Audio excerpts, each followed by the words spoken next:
In this video, we're going to look at the recently minted King David coin, minted by the Sanhedrin Temple for the Third Temple.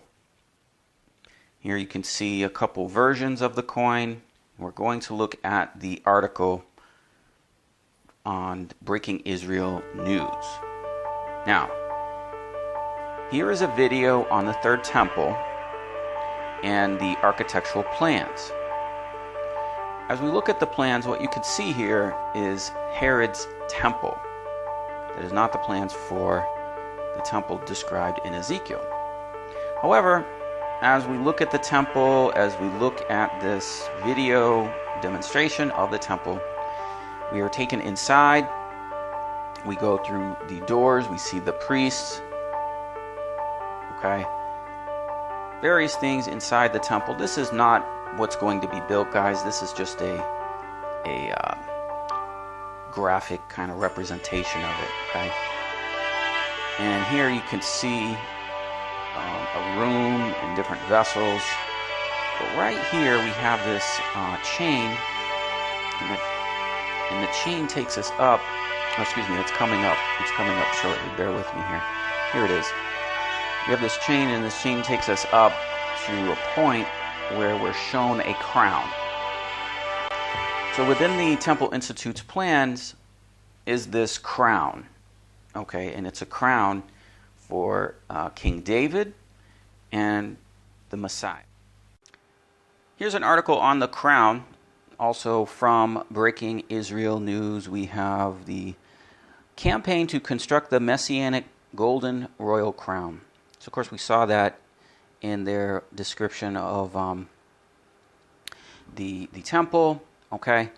And here we have some rabbis talking about this. You can watch this, you can pause this, or pull this up later. It's talking about the 70 nations help raise the crown, okay? The 70 nations, what they're doing is they're basically saying that the nations are to fund the building of the Third Temple. So these are various campaigns to motivate to that end.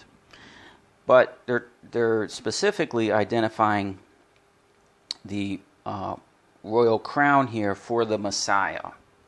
And they also attribute a coin with King David with the Messiah, which we will also see. But throughout this, we're going to look at the book of Chronicles and as it relates to the things that we're going to look at in this video. So we can see in 1 Chronicles chapter 20 and verse 1 that Joab went for an army and he defeated the Ammonites, okay? And when he defeated them, David was in Jerusalem, and they took a crown from the king of the defeated Ammonites and they put it on his head. Now, they found the weight, a talent of gold, okay? And there were precious stones in it. And it was set on David's head, and he brought also exceeding much spoil into the city. So we can see that's in 1 Chronicles chapter 20. And as we go throughout this presentation, you'll see the importance of that talent of talent of gold. Now here's the article on the coin, and you can see Breaking Israel News, the Sanhedrin mints King David coin to usher in the Davidic dynasty. You can see the date of this is June 18th, 2019. So the Sanhedrin is minting coins. Now this is not the first coin, this is actually the third coin in a series of coins that they've minted by ushering in the Messianic era and various coins for raising awareness and everything for the Third Temple. So this is the King David dynasty coin. Now the reason we went through the effort to look at the crown first and how they're showing the crown in the temple and have other articles on the crown is we'll see throughout this article the crown is significant prophetically as we look at this article here. And And here you can see in the next stage of the Messianic process, the Sanhedrin of Israel has issued a new coin honoring King David in preparation for reestablishing the Davidic dynasty. Okay? And here you can see most of these are done by, the coins are done by the Mikdash Educational Center. And there's links to more of that.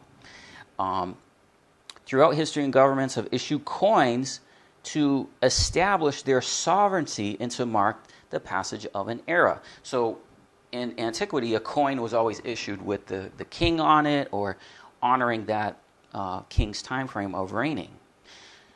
We initially issued a coin honoring Donald Trump and the recognition of Jerusalem as Israel's eternal capital. That was undoubtedly a major step in the Gula, the redemption process. And we issued that Trump coin to mark the entrance of a new era. Okay, so they did that, and that's here you can see the Donald Trump coin. Now, we have other videos on that. We're not going to get into that now, but we do have a link here on an article that we must look at. So the coin bearing here, global support for the Third Temple coin. So this was the previous coin they did with Donald Trump on it and King Cyrus. Again, we have another video on that, but we want to take note of some of the things that are mentioned here. Okay, here's the coin. Okay, they had great response, and there's a Third Temple. In fact, we have that coin right here. It's not going to come out in the video, but we've shown you that many times. What we want to make note of here in this article is what this is called something called the Temple Shekel. Let's see. Here's the projects, the priest's garments, the vessels. Here it is. The source for the concept behind the coin is the biblical silver half shekel that was collected in temple times for every Jewish man. The Trump medallion does not adhere to the requirements of this biblically mandated coin, but proceeds from the sale of the coin go towards the project educating the public towards the Third Temple, the Jewish temple. Okay, so that's a concept called the shekel of the sanctuary. It comes from Moses. If you're not familiar with that, this is very significant, very important things for you to understand. So you really have to watch the playlist on the shekel of the sanctuary, specifically to the shekel of Donald Trump. Because when you go about building the temple, it's very important that you issue these coins. Okay?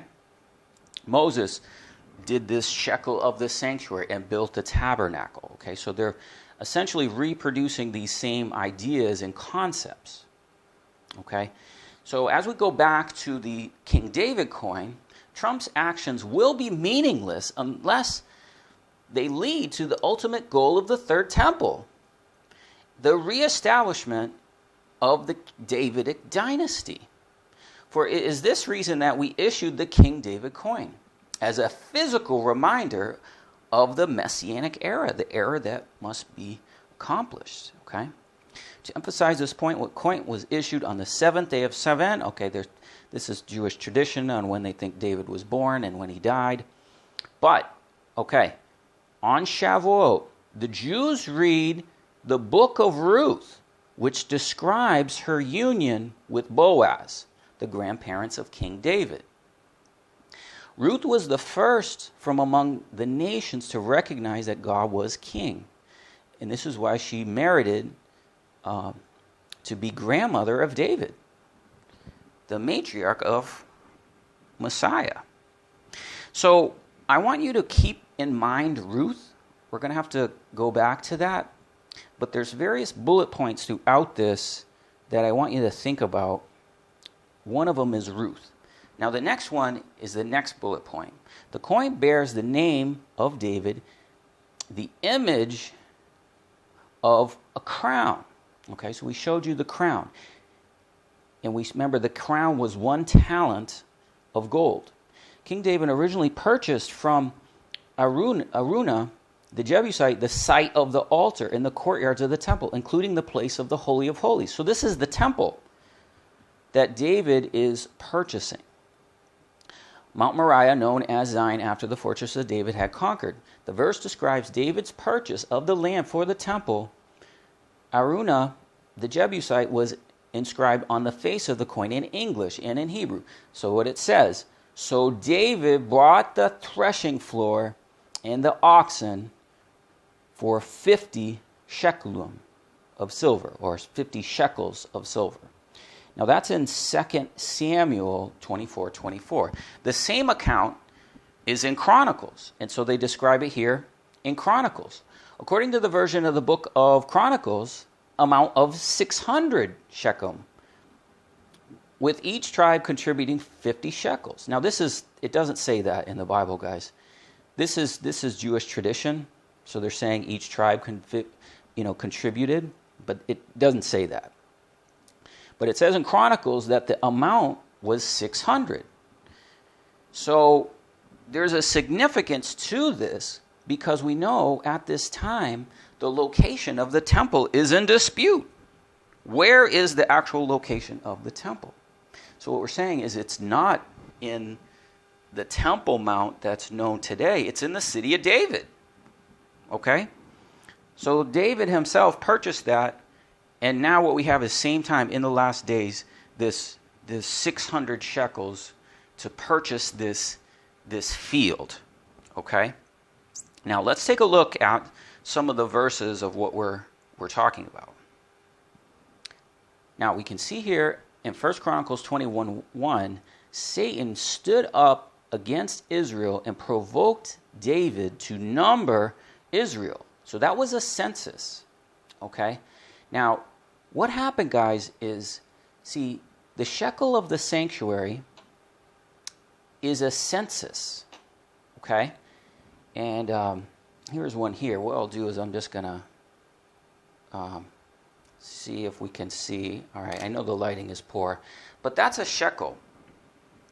That's a half shekel. That's what it looks like. And what you do is Moses took a half shekel from all the people and numbered the people and did a census. Okay? And so that's what it's talking about here. David started to do the same thing. He's building the temple. He's not actually building it. Someone built it, we know. But he's doing a census with the people. And it says that Satan stirred his heart to do so. So he was not supposed to do this numbering of the people. Okay? He was not supposed to do this census and count the people. So how it works is every man brought a piece of silver.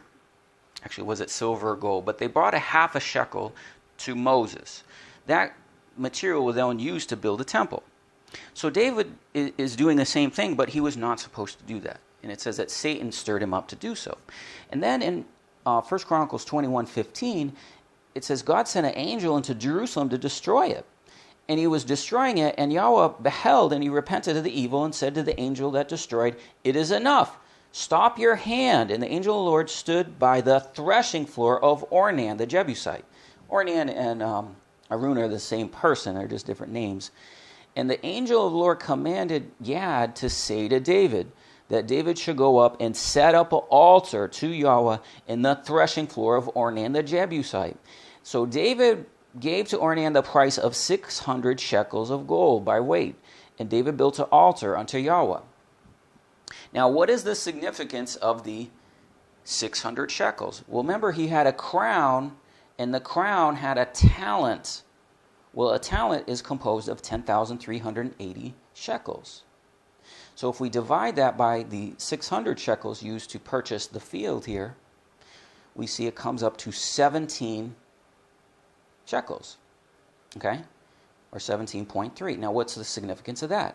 Well, we go to Jeremiah 32, verse 9, we see the answer. Jeremiah said, I bought a field, the field of Hanamiel, my uncle's son. That was in Anathoth, which is the tribe of Benjamin, which is the area around the temple, the similar area. And I weighed to him the money, even 17 shekels of silver. So guys, this is a process. What we're seeing is these numbers are a significant process in the location of the temple, the location of where the prophecies must be fulfilled. And so, of course, we have Matthew 13, the Lord Jesus Christ, talking about the kingdom of heaven is like unto treasure hid in a field, which a man had found. He hid for joy and sells all that he has to what? Buy the field. Okay? So who's the field? So he's buying a field. But guys, this field, this land is also significant in the wife. So remember we saw Ruth? Well, here's what it says of Ruth. When Boaz is buying the field, a woman comes with her. And then said Boaz, the day that you buy the field at the hand of Naomi, you must buy also Ruth, the Moabite, the wife of the dead, to raise up the name of the dead for inheritance. So this is called the kinsman redeemer. Okay? And if you don't understand this, I have a video on the kinsman redeemer. So what is happening? What's happening is you must buy a field. The field is what comes with it is a wife. It comes with it with Ruth. And again, Isaiah 62:3. You shall also be a crown of glory in the hand of Yahweh, a royal diadem. So this, see what's happening here, guys? See this symbolism, the crown, okay, the royal diadem. You shall no more be termed forsaken, neither shall the land any more be termed desolate, but you shall be called Hephzibah, and the lamb Beluah. For the Lord delights in you, and the land shall be married. Now, if you don't understand this, that expression is going to be very strange to you. How do you marry the land? Well, that's exactly what happened with Boaz. That's exactly what happened with this place. Okay? So, the land shall be married. For as a young man marries a virgin, so shall sons marry thee. And the bridegroom rejoices over the bride. So shall God rejoice over thee. So, the thing that's going on here is the land in the temple is the wife. And guys, let's make it very, very clear. Who is David? I mean, who is the Mashiach? Okay, so when they're talking about the Messiah and everything, let's make it very, very clear who the house of David is. Okay, who fulfills that? When we go to Luke chapter 1, verse 31, behold, this is to the angel is speaking to Mary, behold, you shall conceive in your womb and bring forth a son, and you shall call his name Jesus. He shall be great. He shall be called the Son of the Highest. And the Lord God shall give unto him the throne of his father David. And he shall reign over the house of Jacob forever. In his kingdom there is no end. So guys, this is the throne of David. God's promise to David. Okay? And we can also see this as we go throughout the time that David is building the temple. This covenant is coming into fruition. He shall build a house for my name. He shall be my son. Okay?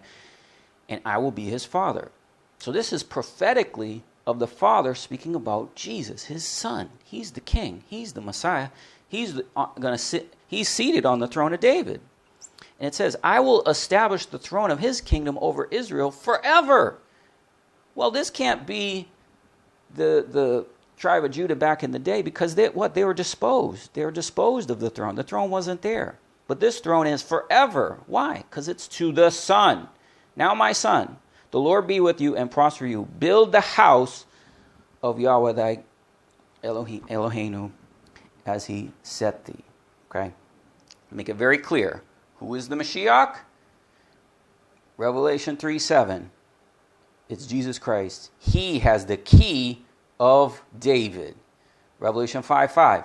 He is the Lion of the tribe of Judah, the root of David. Revelation 22:16. Jesus said, I am the root and the offspring of David, the bright and morning star. Revelation 3:21. For to him that overcomes, I will grant to sit with me in my what? Throne. even as I overcame and am set down with my Father in his throne.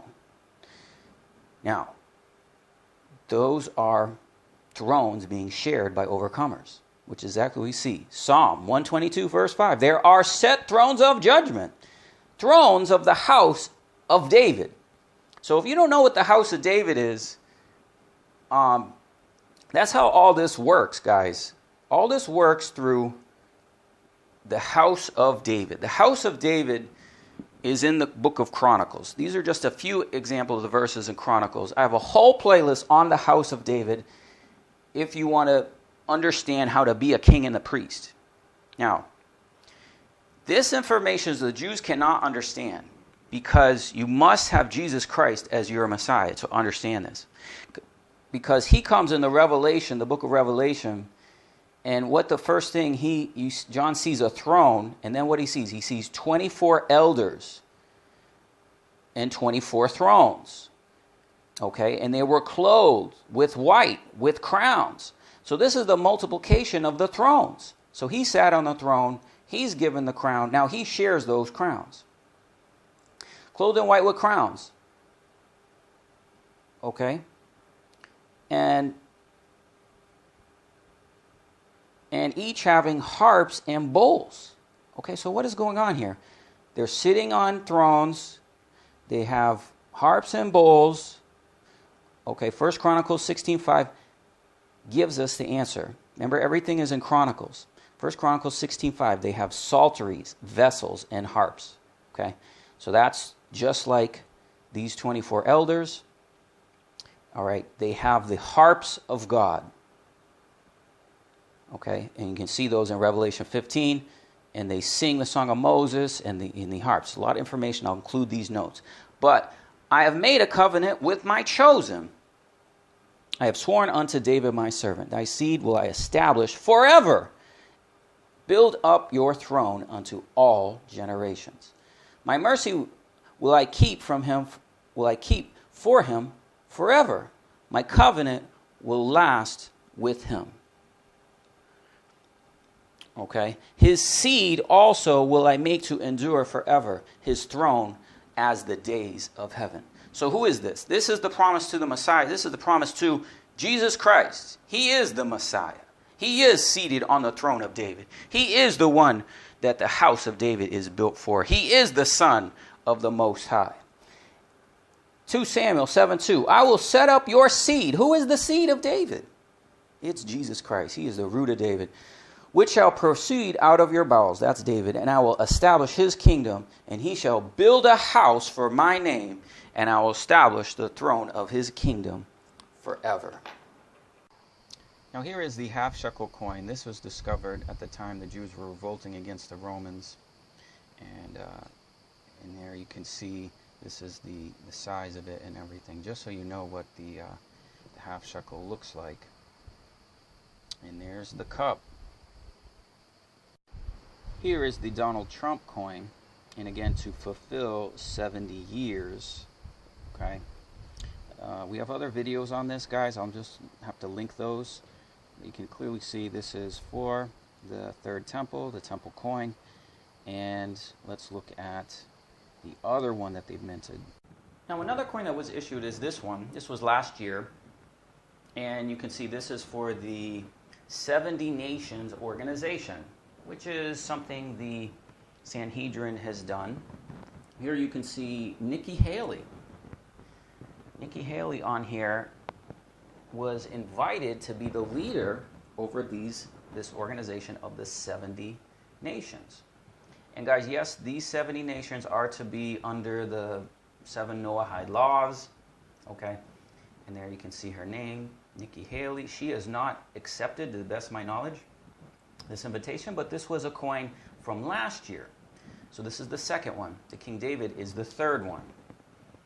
Okay, and so here we have the, like the flags, the United Nations. What they're saying is they're establishing a new United Nations to replace the old one. Now, this again was minted last year, and of course last year was the altar dedication. And we showed you the altar dedication at Hanukkah last year. But here you can see the altar, and you have the coin inside the altar. I have the replica coin, which I showed you. That's this one. And then you have the temple. So guys, what it is, it's a sacrifice. It's a sacrifice of the people. Because remember, the coin represented people. And Moses, each man, for the redemption of his soul, issued a half shekel. So you got that half shekel on the altar.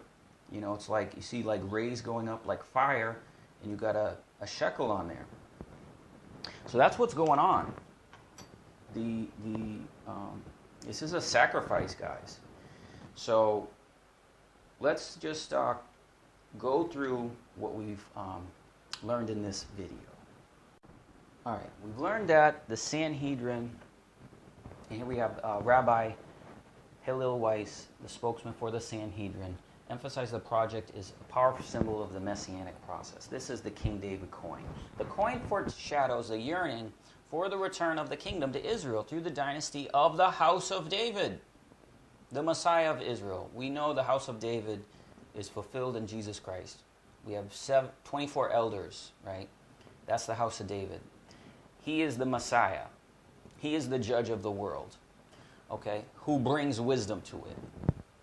And here he's saying, we wait, the people of Israel, for the Redeemer in flesh and blood. Even though he may tarry, we continue to wait for him every day. We commemorate U.S. President Donald Trump in connection with his messianic activities. Donald Trump is the numerical value of the Messiah, the son of David, who comes from Edom, which until now has taken great steps to the rebirth of Israel and the dignity of Jerusalem, like a biblical figure, which we mentioned first in the world by minting Trump coins. We pray that God of Israel, creator of the world, will guide him and will guide him in his plan. Now that's the peace deal, which will be unveiled in favor of the people of Israel and the return of Zion. Will ask the Jews of the world to return to their home. His leadership will guarantee peace and love throughout all the nations, and let their hearts go into the ways of the Creator in love and peace. Okay? This is what they're saying, guys. In either case, we need to be prepared to build the temple at the earliest possible moment. We've been showing you all these things related to the temple, and this coin is included. The coin is beautifully, etc., and it has the numerical value of 14, which is equivalent to gold. As such, the coin contains 14 grams of 14-karat gold. Money from the sale of the projects is to help educate and bring the temple. In the past, the Mikdash Educational Institute and the Sanhedrin hosted the creation concert for the 70 nations. It's going to happen again this year. Full dress temple reenactments. They're doing sacrifices. King Cyrus, Donald Trump coin can be purchased, and you can get the links in the description field. So guys, this is what they're saying. All I can say is wake up. This stuff is going on. And thanks you for watching. Please, I have other playlists. I say this all the time. You people don't listen to me. Watch some videos on the Donald Trump coin. Watch some videos on the shekel of the sanctuary. Educate yourself on what is going on. Okay? There is a redemption. Jesus Christ is returning. He is the Messiah. He is the root and offspring of David. And he's going to reign for 1,000 years in a millennial temple. So thanks for watching. God bless you.